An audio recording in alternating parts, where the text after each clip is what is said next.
ఇంకొక విషయం మీరు ఆలోచించండి. విభజన జరిగింది, మీరందరూ భయపడ్డారు. ఏం జరుగుతుందో భయపడిపోయాం. ఆ రోజు నేను కూడా బాధపడ్డాను. కాంగ్రెస్ పార్టీ రాష్ట్రాన్ని రెండుగా డివైడ్ చేసినప్పుడు అన్ని విధాలా పోరాడాం.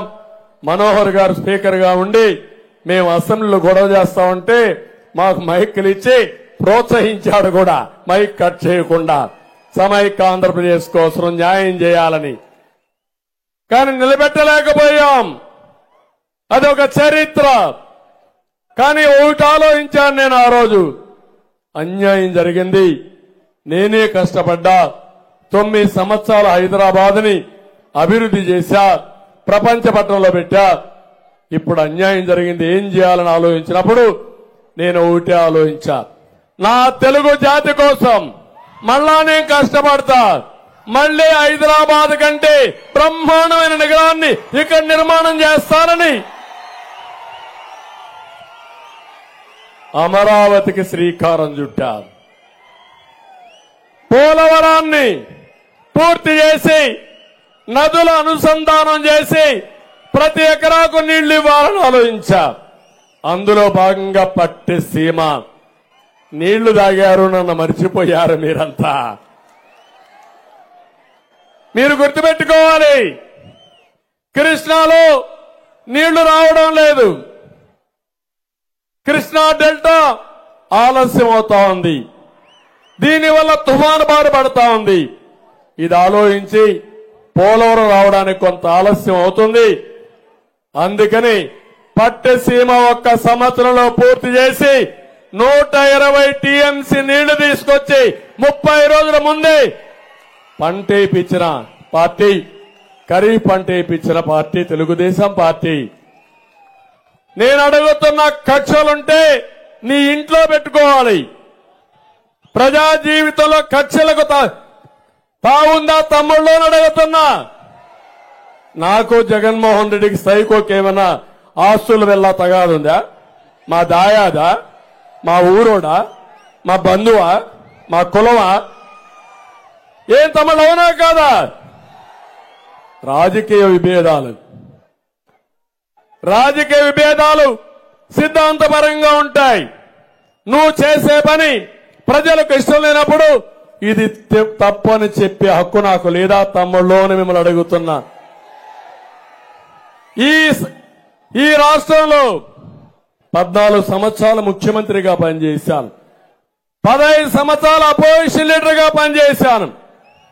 ప్రజలు నన్ను గౌరవించారు. ఎవరికి మనం గౌరవించారంటే నా జీవితానికి సార్థకత అయ్యిందని చెప్పి మీ అందరికీ తెలియజేస్తున్నా. అలాంటి నన్ను ఎన్ని అవమానాలు చేశారో చూశారా? అసెంబ్లీలో కుటుంబ సభ్యుల్ని విమర్శిస్తారు. పవన్ కళ్యాణ్ గారిని ఏంటంత చులకనా పవన్ కళ్యాణ్ అంటే నీకు? అంటే లెక్కలేనితనం, విచ్చలవిడితనం, నన్ను ఎవడేం చేస్తారని గర్వం, అహంకారం. ఆ అహంకారం దిగాలంటే అది మీ చేతల్లో ఉంది. ఇలాంటి వ్యక్తి రాజకీయాలకే పనికి రాడు. చిత్తుగా ఓడించి శాశ్వతంగా సెలవు ఇప్పించాలి. ఏదో మీరు అనుకుంటున్నారు నా కోసం చెప్తున్నానని. నాకేం ముఖ్యమంత్రి పదవి కావాలనా? నేను చూడనే పదవా ఇది? పవన్ కళ్యాణ్కి పదవి కావాలనా? సినిమాలో ఒక సినిమా యాక్ట్ చేసుకుంటే బ్రహ్మాండమైన డబ్బులు వస్తాయి. అడుగడుగు నిరాజనాలు పడతారు. అలాంటి వ్యక్తి వచ్చి ఊరూరింత కష్టపడాలనా? దేనికోసమే కష్టపడుతున్నాం? మీకోసరం. ఈ రాష్ట్రం గెలవాలి, నిలవాలి, ప్రజలు గెలవాలి, మీ భవిష్యత్తు బంగారు భవిష్యత్తు కావాలి, మీ పిల్లల జీవితాలు బాగుండాలనే ఆలోచనతో మేము కలిశామని చెప్పి నేను మీకు తెలియజేస్తున్నా. అందుకే నేను అడుగుతున్నా, ఈ ఆంధ్ర ప్యారిస్ రాష్ట్రానికి అందరికంటే తెలివైన ఉండే ప్రదేశం ఇది. మీ తెలివిని ఉపయోగించండి, చైతన్యవంతుల కండి. ఒకరు 10 మందికి చెప్పండి. ఇప్పుడు అడుగుతున్నా, మీ అందరి దగ్గర సెల్ ఫోన్లు ఉన్నాయి కదా, అందరూ 1 నిమిషం లైట్ ఆన్ చేయండి, టార్చ్ ఆన్ చేయండి. అందరూ లైట్లు ఆన్ చేయాలి. 1 నిమిషంలో అయిపోవాలి. అందరూ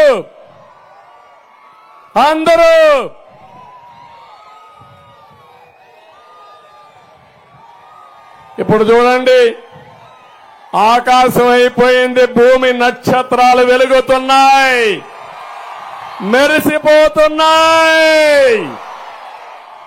రేపటి నుంచి ఒక పని చేస్తారా మీరు? మేము ఎక్కడికి పోయినా మీ సెల్ ఫోన్ తీసుకుని సెల్ ఫోన్ ఆన్ చేసి మాకు స్వాగతం పలకండి, సంఘీభావాన్ని తెలియజేయమంటున్నా. చేస్తారా? రేపటి నుంచి ఎన్నికలయ్యే వరకు చేస్తారా? నాకే కాదు, జనసేన బీజేపీ నాయకులు ఎవరు వచ్చినా, అభ్యర్థులు ఏ ఊరికి వచ్చినా సాయంత్రం మీకు కనపడిస్తే మీరు ఓకే చెప్తూ సిగ్నల్ ఇవ్వాలి. మేము మీతో ఉన్నామని సిగ్నల్ ఇవ్వాలి. ఇస్తారా అని అడుగుతున్నా. పిల్లలు, మీరు ఒక పని చేయాలి. ప్రతిరోజు రోజుకొకసారి ఆ వార్డులో ఉండే పిల్లలు, లేకుంటే ఆ కాలనీలో ఉండే పిల్లలు, గ్రామంలో ఉండే పిల్లలు తెలుగుదేశం పార్టీ జెండా, జనసేన జెండా పట్టుకొని ఒక్కసారి ఊరంతా తిరిగి మీ అమ్మని నాన్నని మీ ఊర్లో ఉండే పెద్దలందరినీ కోరి మా భవిష్యత్తుకు ఓటేయమని ఇక్కడ నాదెండ్ల మనోహర్ గారికి అసెంబ్లీకి, చంద్రశేఖర్ గారిని పార్లమెంటుకు ఓటేయమని అడుగుతారా పిల్లలు అని అడుగుతున్నా. చెయ్యమంటున్నా. మా తమ్ముళ్ళు ఎక్కడికక్కడ ఎల్లో కండువాల్ని, జనసేన కండువాల్ని పట్టుకుని ఉత్సాహంతో తిప్పుతున్నారు. ఈరోజు మీ ఉత్సాహం నేను చూస్తున్నా. మీలో ఉత్సాహం ఉంది, మాలో త్యాగాలున్నాయి. ఈరోజు తెలుగుదేశం పార్టీ త్యాగం చేశాం, జనసేన త్యాగం చేశారు. జనసేన పార్టీకి చాలా సీట్లలో పోటీ చేసే అభ్యర్థులున్నా పవన్ కళ్యాణ్ గారు ఒకటే చెప్పారు, ఈ రాష్ట్రానికి అవసరమైన సమయం వైసీపీ అనే పార్టీ ఉండకుండా ఓడించాలి, వైసీపీ విముక్త రాష్ట్రం కావాలి, ఓట్లు చీలడానికి వీలు లేదు, అందుకే పొత్తు అనివార్యమని చెప్పిన వ్యక్తి పవన్ కళ్యాణ్ గారు. అదే సీన్ చూస్తున్న, 2 చేతులుంటే ఒక చేతిలో జనసేన జెండా, ఒక చేతిలో తెలుగుదేశం జెండా. అది ఈరోజు సీన్ అంతా. అలాంటి సందర్భంలో ఇక్కడ చూస్తే ఆలపాటి రాజేంద్ర ప్రసాద్ కూడా